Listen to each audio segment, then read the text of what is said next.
Life before gaming was a little bit complicated. My parents actually limited the amount I was given to play each day.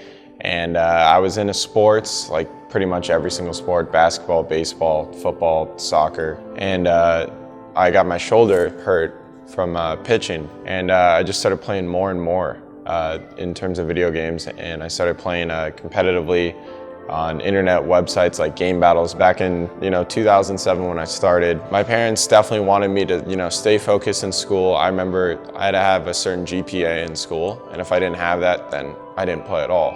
And I think that was the whole medium between myself and my parents. I think Black Ops 2 is when it went from a hobby to this is a profession. This is something you can actually do. This is something you can actually do for a living. I had to make a decision, and my dad, he's always been telling me, don't ever do 50-50. Don't ever do that. Give 100% into something. And I think that right when I did do that, right when I did give 100% into it, it was just lights out from then out.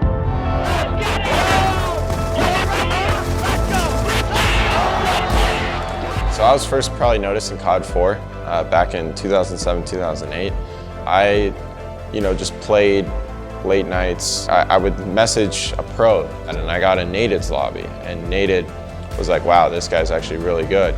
And then from there I started making the ESPN top 10 plays, which were ran by MLG, but I started making those, and I was just like I can do this. I was like this is actually happening.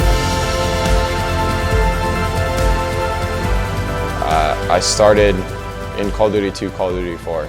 Then I went to Halo, and that's when, Halo 2 and Halo 3, they were huge back then. There's just so many sponsors that were just everywhere in Halo, but they weren't in Call of Duty.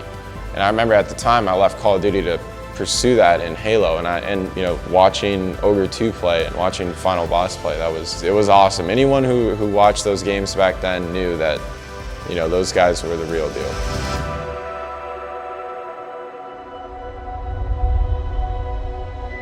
I'm definitely most proud of my multiple tourney accomplishments. I've won, I think it's 26, 27 tournaments.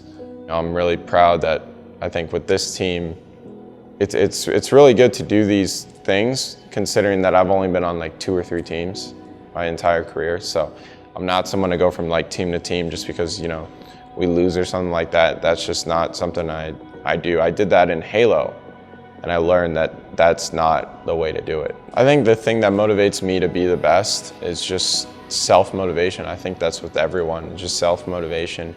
And you're not trying to satisfy anyone. You're not trying to, be someone that someone wants you to be. It just comes down to who you want to be at the end of the day. And I think that you are the only one who can decide that. So self-motivation to me, and to probably most pros out there, it's number one. It's the reason why we do these.